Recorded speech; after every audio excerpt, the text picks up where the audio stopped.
Game of Thrones Season 7 finally confirmed one of the biggest secrets in the series. The father of Jon Snow is Rhaegar Targaryen. Rhaegar died some 15 years before the main story, but he's an important and mysterious character connected to prophecy and political plots, with complex relationships with Lyanna Stark and Elia Martell. Rhaegar's actions shape the course of the story, with the fall of House Targaryen in Robert's Rebellion and the birth of Jon Snow to the fate of Westeros in its fight against darkness. So let's work out who Rhaegar was and what he means for the future of Thrones. Before Tommen and Joffrey and Robert, the king of Westeros was Aerys Targaryen. Prince Rhaegar was Aerys' son and heir, and he was the brother of Daenerys and Viserys. Rhaegar was married to Elia Martell, the sister of Oberyn and Doran, and they had 2 young children, Rhaenys and Aegon. But one day, at a tournament at Harrenhal, Rhaegar passed over his wife Elia and crowned Lyanna Stark, the sister of Ned Stark, as Rhaegar's Queen of Love and Beauty, when Lyanna was promised to marry Robert Baratheon. So the Baratheons, Starks, and Martells were mad about this, and the next year things got worse when Rhaegar ran off with Lyanna, and Robert started a war to get her back. King Aerys was killed by Jaime Lannister. Daenerys and Viserys fled east. Elia, Rhaenys, and Aegon were killed by the Mountain and Armory Lodge. Lyanna died giving birth to Jon Snow, and Rhaegar was killed in battle by Robert. The Targaryen dynasty, who had ruled Westeros for hundreds of years, was over. Robert Baratheon became the new king. 15 years later, the first book begins, and it's a mystery exactly what happened with Rhaegar and Lyanna. King Robert says that Rhaegar abducted and raped Lyanna, but in Season 7 we learn that that's a lie, and that Rhaegar and Lyanna were in love. There's this whole thing in the books hinting that Lyanna rode in the Harrenhal tournament in disguise as a mystery knight, and Rhaegar was sent to go find her, which was probably how they met. So they fell in love, secretly got married, and ran away to this tower in Dorne to have sex all day until Rhaegar was forced to the war with Robert, where he died with Lyanna's name on his lips, while Lyanna died in childbirth. It's a tragic love story, but it's also something more complicated, because Rhaegar risked everything with Lyanna. He not only left his wife and children, he started a war that destroyed his family and his kingdom and his life. And the reasons behind this go deep into politics and prophecy and the fate of Westeros. When Rhaegar took Lyanna, he knew he was risking conflict. Like, we're told in the show that the war was built on this lie that Rhaegar kidnapped Lyanna. But even if people knew the truth that Lyanna loved Rhaegar, they'd still be mad. Because this was not a society that let women choose who they could love. Lyanna was a political tool that the Baratheons and Starks were using to build a marriage alliance. By taking Lyanna, Rhaegar ruined those plans. He also insulted Dorne by rejecting his wife Elia. So Rhaegar had pissed off 3 of the most powerful families in the realm, which is never a good idea, but it was especially dangerous at that time. The political situation was super delicate, because the king, Aerys Targaryen, was insane. By the time of the tourney at Harrenhal, it was well known that Aerys was mad. He was violent and paranoid, obsessed with fire, burning alive people he thought were his enemies. He was a terrible king, and lots of powerful people wanted him gone. Tywin Lannister had beef with Aerys and said he'd prefer Rhaegar as king. It's hinted that the Baratheons, Starks, Arryns, and Tullys were forming an alliance against Aerys. Marrying Lyanna was part of that. And Rhaegar himself was apparently plotting against his father. We're told that the whole tourney of Harrenhal began as a plot so Rhaegar could conspire with the great houses to force his dad into retirement. So Rhaegar was playing the political game. He knew how dangerous things were, and he was carefully scheming to work with the houses to peacefully replace the Mad King. Until he suddenly threw that all away by publicly crowning Lyanna, insulting the very families who could have been allies against Aerys. Then by running off with Lyanna, he set off the chain of events causing war. The Starks came angry to King's Landing, the Mad King killed those Starks and demanded the heads of Robert and Ned. That was when the war began, and it didn't seem to have much to do with the lie of an abduction. It was caused by the tension between King Aerys and the Great Houses. which Rhaegar not only failed to fix, but made much worse by taking Lyanna. Why did Rhaegar take such a terrible risk at such a dangerous time? To understand why, we need to understand Rhaegar from the very beginning. We're told that Rhaegar was good at everything that he did. He was smart and a great warrior, he played the harp, he was beautiful, he was able, determined, deliberate, dutiful, and single-minded. Jorah calls Rhaegar the last dragon, and says he fought valiantly, nobly, and honourably before he died. Cersei, as a child, had a big crush on Rhaegar and hoped to marry him. Jon Connington also loves Rhaegar, his silver prince, and Rhaegar was popular with the common people, who cheered him at tournaments.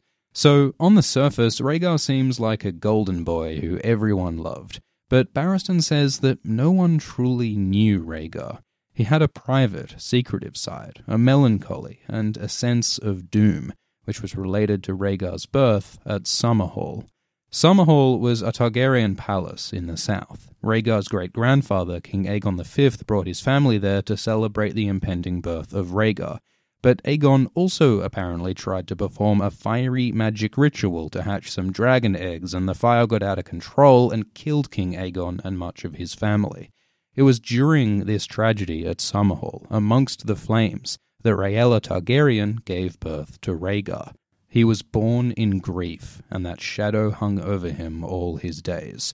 But it wasn't just grief that haunted Rhaegar, it was destiny. The Targaryens have always been guided by visions and prophecy. The reason they survived the Doom and came to Westeros in the first place was because of the vision of Rhaegar's ancestor Daenys the Dreamer. We see Daeron and Daemon Blackfyre having prophetic dreams in Dunk and Egg, and prophecy is the reason why Rhaegar was born. His parents, Aerys and Rhaella, got married because a witch said that the prince that was promised would be born of their line. The prince that was promised, or Azor Ahai, is a hero prophesied to be reborn and save the world from darkness, which seems to mean they'll fight the White Walkers. The prophecy's vague and complex, and people interpret it in different ways. Melisandre, for instance, thinks Stannis Baratheon is Azor Ahai, which doesn't work out, while others think Daenerys is the hero. Rhaegar was also into this prophecy, and it guided him from a very young age. As a boy, Rhaegar wasn't interested in playing with other kids, he just wanted to read books, until one day Rhaegar read about Azor Ahai and came to believe that he was the prophesied hero. So young Rhaegar went to the Master-at-Arms and said he needed a sword. "It seems I must be a warrior," he said. He talked about this in letters with his great-granduncle Maester Aemon. Aemon agreed that Rhaegar was Azor Ahai because, according to prophecy, Azor Ahai will be reborn amidst smoke and salt. They thought the smoke was from the fire that burned Summerhall when Rhaegar was born, and the salt was from the tears that were shed there. So Rhaegar was convinced that he was Azor Ahai, and since Azor Ahai is described as a warrior of fire who will lead the fight against the dark, Rhaegar trained and became a great fighter. From a young age, Rhaegar was willing to shape his life around fulfilling the prophecy of Azor Ahai. But his beliefs about that prophecy later changed. Aemon says Rhaegar came to believe that Azor Ahai was not Rhaegar, but Rhaegar's son, Aegon, the baby he had with Elia. Because the prophecy says that Azor Ahai will be born beneath a bleeding star, and Rhaegar and Aemon thought that this star was a comet that was seen the night Aegon was conceived. This connects to a vision that Daenerys has in Book 2. She sees her brother Rhaegar and his wife Elia with their baby Aegon. Rhaegar says Aegon is the prince that was promised, and there must be one more. The dragon has 3 heads. It's not clear how the heads of the dragon relate to the prophecy of Azor Ahai, but the heads do connect to the symbolism of Rhaegar's family, the Targaryens, because their banner shows a dragon with 3 heads, which represents the 3 siblings who led the house 300 years ago, Aegon, Rhaenys, and Visenya. As Daenerys points out, these names connect to the names of Rhaegar's children, Aegon and Rhaenys. So when Rhaegar says there must be one more, it sounds like Rhaegar wants a 3rd child called Visenya to complete the set of the dragon with 3 heads. But there was a problem, because Rhaegar's wife Elia was always frail and sickly, and after giving birth to Aegon, she couldn't bear any more children. So if Rhaegar believed there must be one more, he'd need another woman to produce his 3rd child. And that is where Lyanna Stark comes in. It seems likely that part of the reason why Rhaegar ran off with Lyanna and fathered Jon Snow was that he wanted a third child to fit the 3 heads of the dragon. If he was planning for a daughter called Visenya to fit Aegon's sisters, that didn't work out, but he might have changed his mind about Aegon and decided that this third child, Jon, would be Azor Ahai. Because Rhaegar says that Azor Ahai is connected to something called the Song of Ice and Fire, which happens to be the title of the book series. Lyanna Stark of Winterfell is connected to ice, and Rhaegar of the Targaryen Dragonlords is connected to fire. So a child of Lyanna and Rhaegar would be a song or a son of ice and fire. There are many hints in the books that Jon may be Azor Ahai. Melisandre prays for a glimpse of Azor Ahai, and her god shows her Jon. There's smoke and salt and a bloody star on the scene where Jon dies, and Ned promised to protect Jon, making Jon a prince that was literally promised. So Jon, not Aegon or Rhaegar, may be the true hero. It might have been Lyanna who realized this in the end. Maybe she named Jon Aegon in the show. What better name for the prince that was promised? So it seems that in the end, Rhaegar achieved his goal. His actions with Lyanna led to the birth of Jon, who may be the hero who'll save the world. But does that really justify Rhaegar's actions? Couldn't he find a way to father Jon without abandoning his family and causing a war that killed thousands?